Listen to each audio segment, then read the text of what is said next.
Hey everyone, it's Stephanie and welcome back to my channel. So today I'm here with a late March TBR.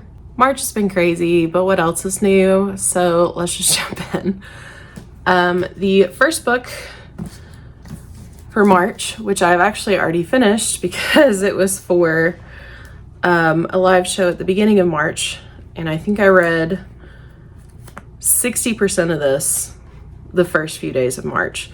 And that is The Way of Kings by Brandon Sanderson. I tabbed it up. You can tell where I listened to the audiobook by itself.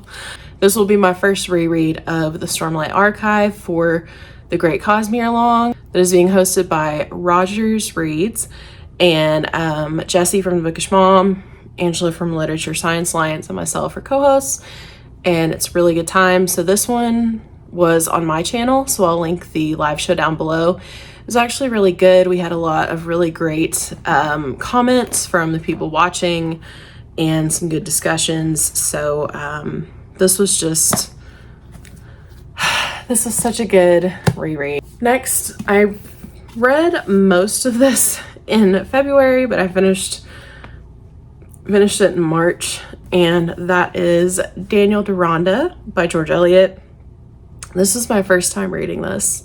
I will be doing a book review for this, so I won't go too much into it. We follow two characters, Daniel and Gwendolyn, and kind of following their journey and how their lives intertwine. And there's so many great characters in here. A lot of great themes are discussed. We take a look at religion and Judaism, and it was just really good. So I read it with the George Eliot group that we just decided we're going to read all of her works. Next is Return of the King by J.R.R. Tolkien. This will be a reread. This is for Tiffany's Patreon. We've been doing a read of Lord of the Rings, and I'm ready for this, but I'm not ready for this because once I finish it, it'll be over and that'll be all the books. But it's been so lovely reading this trilogy and discussing it with everyone. We all have such a love for it, and it's been really lovely just chatting and gushing over our favorite scenes and characters and lines, and the end of this one is just so beautiful. So I'm really excited to get to it. I will also be continuing with the Trollope short stories, so there's one per week. Still really enjoying it. So I think after this month, I'll be about 60 to 70% of the way through this. And it's just been a really good time. Next is for Angela's Patreon. Every quarter, we read a short story collection or anthology. So for this quarter, it's Never Whistle at Night, which is Indigenous dark fiction, edited by Shane Hawk and Theodore C. Van Alst Jr.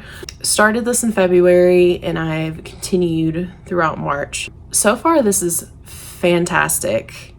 Definitely dark fiction, and definitely some horrific things in here, but it's been really good, and I really appreciated the discussions that are going along in her Discord, and I'm really excited to talk about this, especially as I finish it. It's making me more and more excited to talk to people about it. So, and this cover is just insanely gorgeous, so it's just a really well done book as a whole.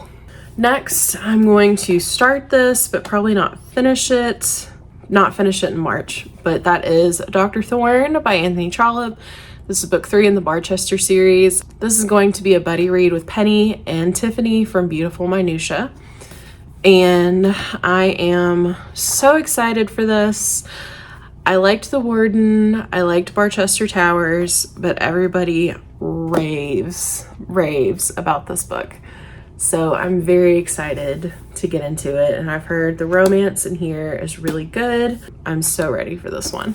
Next is for Kate Howe's Kindred Spirits book club, and we're reading Mrs. Eris Goes to Paris by Paul, I think it's Gallico. I've only seen the movie adaptation with Angela Lansbury, but it was so incredibly sweet and wholesome. We follow Mrs. Harris, and she is a salt of the earth char lady, and she sees this designer gown and she decides she is going to scrimp and save until she can go to Paris and buy one for herself. I just absolutely loved the movie, so I'm very excited to read the book. I think it's going to be just really sweet and wholesome and soft on my heart, and I really need that, and I'm really excited for it.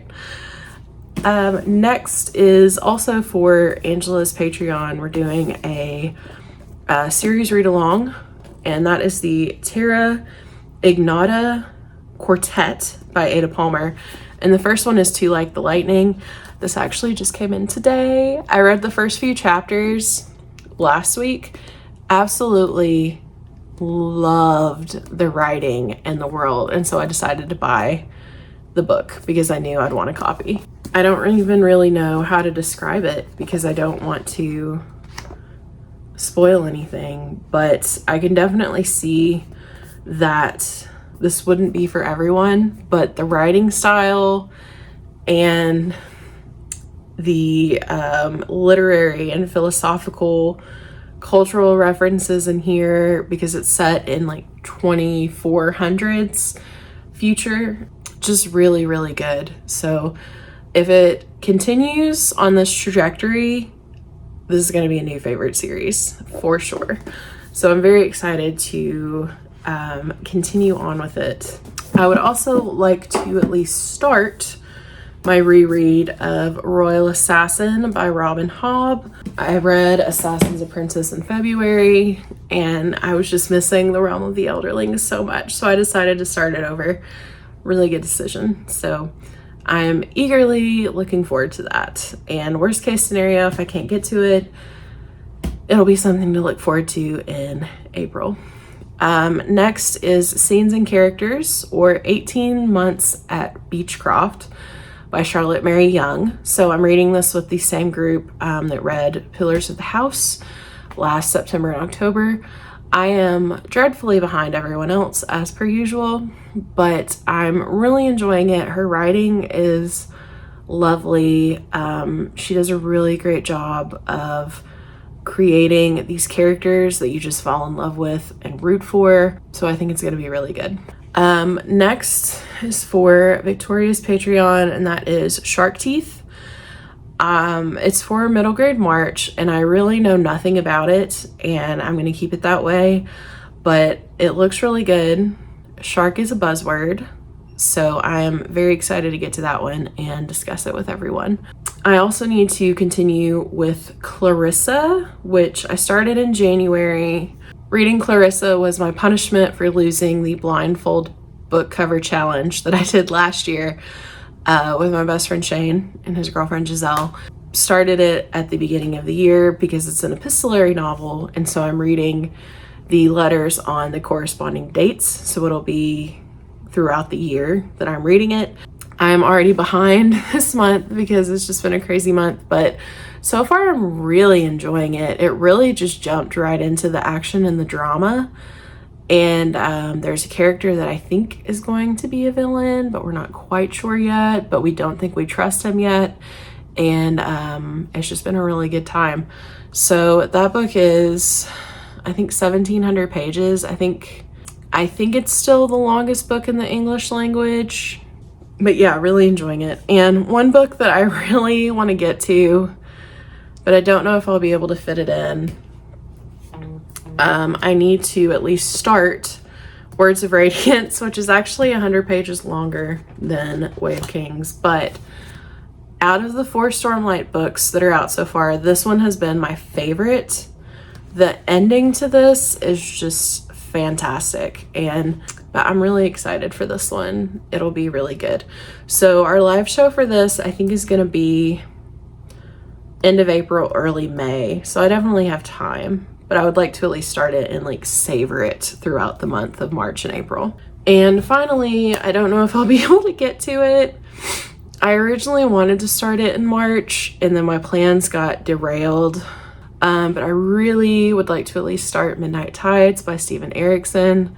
Even though House of Chains was not my favorite out of the 4 that I've read so far, it made me really excited to want to jump into Midnight Tides. And there are quite a few people that love that one or are currently reading it and say it is fantastic. So I would like to get that one as well. So that is my incredibly overambitious March TBR. I, as per usual, have overloaded myself, but it's okay because they're all going to be great. So, what is one book you are excited to get to in March? Let me know down below. If you'd like to leave an emoji, let's leave a green heart or a clover emoji. As always, if you like this video, make sure to click the thumbs up and subscribe if you want to, and I will see you guys next time. Bye.